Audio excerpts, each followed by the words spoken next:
Go ahead and sign in. You need a pen?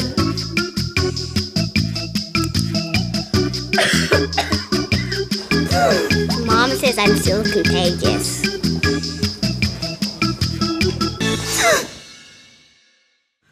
Skip the chaos and the germs. Log in to waitfromhome.com. See wait times at over 15 UMC clinics. And when it's time to come in, we'll call or text. Skip the wait. Waitfromhome.com.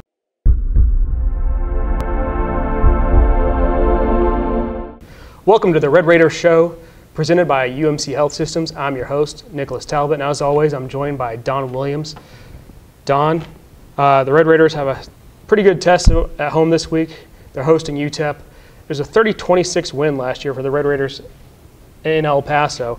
They really couldn't stop the ground game. Can they do it this year? Last week against Sam Houston State, it didn't look very promising. Yeah, I mean, this is a big question. I think that's generally a good question with Texas Tech just about every week, but it's going to be especially relevant these next couple of weeks because you have UTEP, as you mentioned, terrific running back in Aaron Jones. He's a homegrown guy, went to one of the El Paso high schools, and last year went off, had 1,300 yards rushing. He's the real deal. He had 147 of it against the Red Raiders.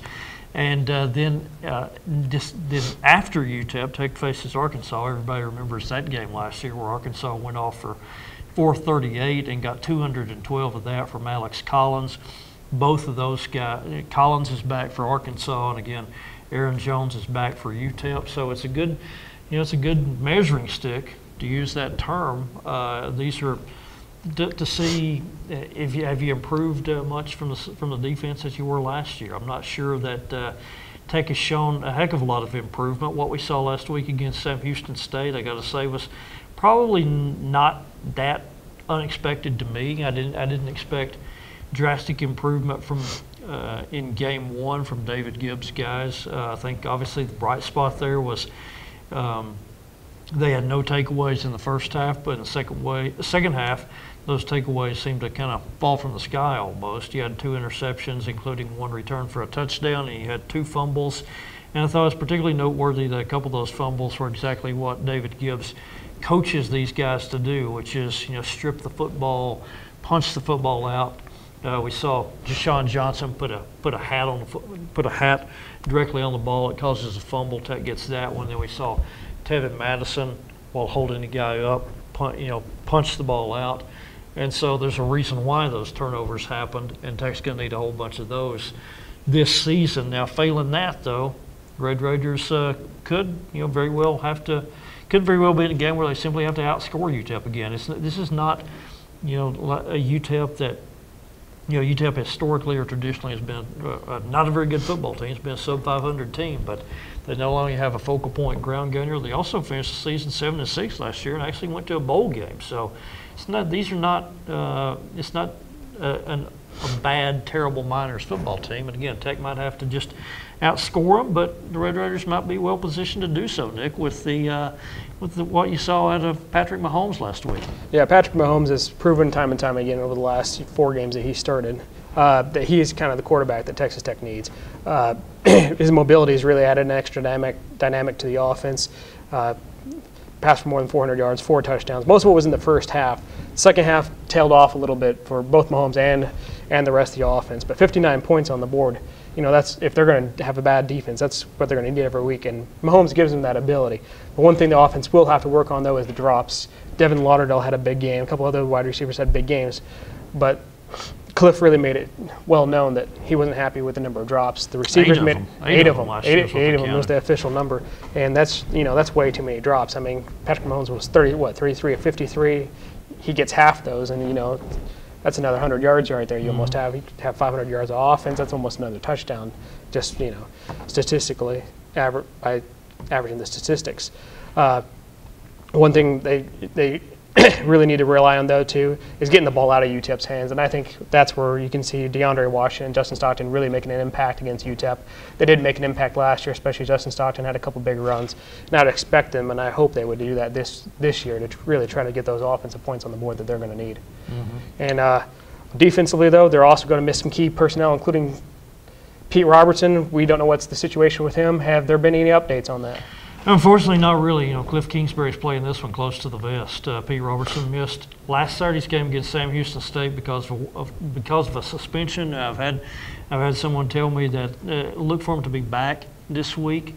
But at practice on Tuesday, of course we don't get to practice is closed, but when the media is let in at the end of practice, guys are still on the field and starting to come off. And at practice Tuesday, we saw pretty much all the defensive linemen who were in the two deep except Pete Robertson. I did not see Pete. So again, pretty much all the other named defensive linemen that you know about did not see Pete. Now again, that does not mean he was not there. We just didn't see him. And after practice, asked Cliff Kingsbury about Pete Robertson, and he said no status update. Still a day-to-day thing. So it's pretty clear that Pete Robertson, he's for sure in the doghouse, and I think it's kind of up to Cliff Kingsbury now to see. It's in Cliff Kingsbury's hands to decide what level of punishment is appropriate, and when Pete kind of gets himself back, when Pete has kind of worked himself back into the coach's good graces, I would say. So that's still kind of something we might not know until Saturday. All right, and with the defense questionable and Pete Robertson also questionable for the game, but with Patrick Mahomes, I still see the Red Raiders winning this game. I think they're going to have to score a lot. I'm almost going to predict the same score I did last week for Sam Houston State. I'm going to say it's 49-24. I think they'll get a little bit better this week. I think David Gibbs did show a lot of improvement with the defense in that second half, and they can build some momentum with that. If they get Robertson back, obviously it will be a big help. So I'm going to go 49-24. What about you, Don? Yeah, I think it'll be a tighter game, and one of the reasons why is I think, with Aaron Jones being so much the focal point of this offense, that UTEP is probably going to be run heavy. I think they'll probably have success running the football because everyone has against the Red Raiders. And I think that'll shorten the game. That'll limit the number of possessions. Remember last year UTEP had Jamel Showers. I know you're familiar with him from your days down in Killeen. Yeah, Showers was the quarterback at Killeen Shoemaker when I was a sports editor there. Now he's trying for an NFL gig, it seems like. That's right. So with him gone, I think UTEP has fewer offensive weapons. They'll rely even more heavily on Aaron Jones. And again, I think that'll kind of keep the football out of Tech and Patrick Mahomes' hands. So I think it'll be I'm not sure if Tech will get the ball enough to score 49 points. I think it'll be more of a game similar to last year. I'll go something like 38-27 on Saturday. Red Raiders are actually favored in this one by 20.5 at last look. So the odds makers are expecting this to be a comfortable Tech game, but maybe it's because of what we saw last year out in the Sun City. I'm not sure. I'm not sure I would put money on Tech and give 20.5 points in this one. Yeah, I don't know if I would take. I predicted to be 25, but I don't know if I would take a 20.5 line either. Anyway, find out how the Red Raiders do. Don't forget to join us on redraiders.com on Saturday, and of course for our post-game show. And you can follow us on Twitter at Nicholas R. Talbot and at AJ_Don Williams. And we'll catch you next time.